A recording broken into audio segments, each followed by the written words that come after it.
durriyay simale majati gajollen biya badari kulkulte khotu tayaram barari kulkulte khotu tayaram barari durriyay simale majati gajollen biya badari kulkulte khotu tayaram barari adiye khotu tayaram barari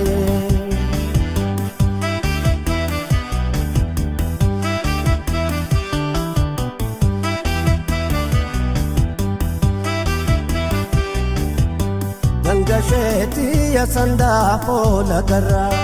Barete bar nafsi ome undara Nam toko harka site latinara Kulkulte qotu male Kideka ansimale Wai orute ya guddo Wai wala kandanisa Wai dengata tumate Kula toko tani kongo danisa Adiye khota nirgongo danisa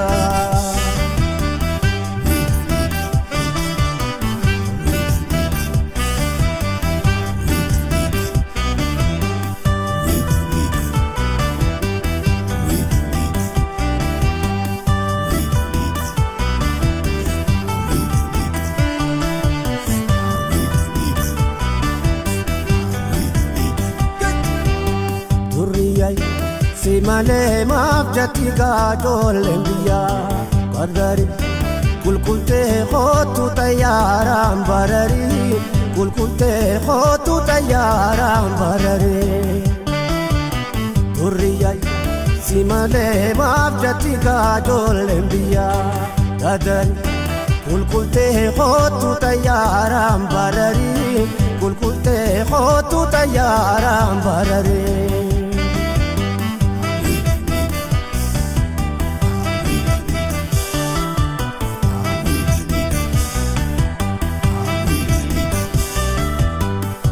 Neti ya sanda khola garra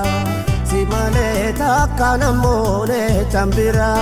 nam toko harka site latinara kulkulte khotu male sideka simale waya bombo ya dabe way wala kandanisa wayo soma watane kula to khota warra barsutuma adiye khota warra barsutuma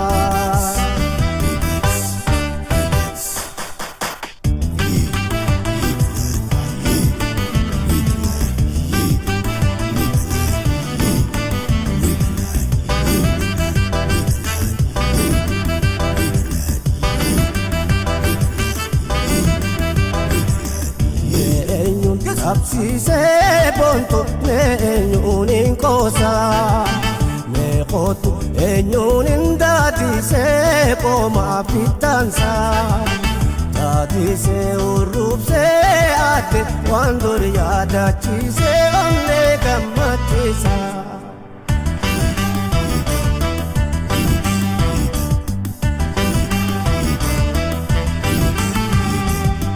wahin rafatu shake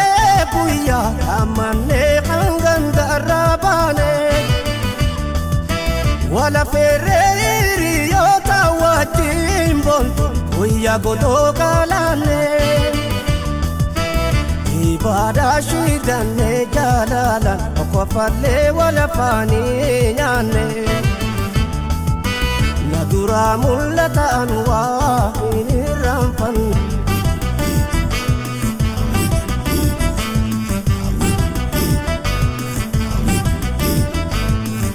Arrasna ara ya shaketi ya bariya ganonto tangu ya khale an yomuni ya dadaya bontuti ya arrale rampane uya makoda pane jalala ulachutu walimamaramne nadura mullata alwai rampane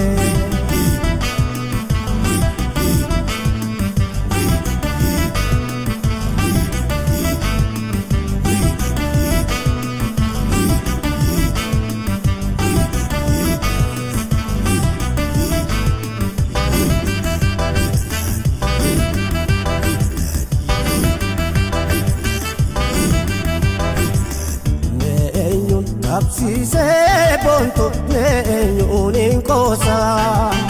meeqootu eenyuun hin daadisee qoomaa fitansa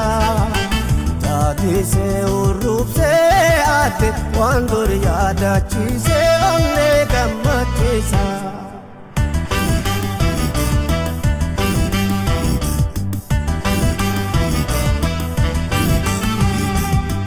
Nattabaduun wal kaafnee guyyaa wali bu'uun kan wali inaafsifnee walaloodhaan farfannee yuubee wal aarsinee guyyaa wal sossobnee walitti dhaadachaa booltuyyee halkan bakkalchaan dhaamannee na mul'ata buutumni bariisaa machaa'uu nanne.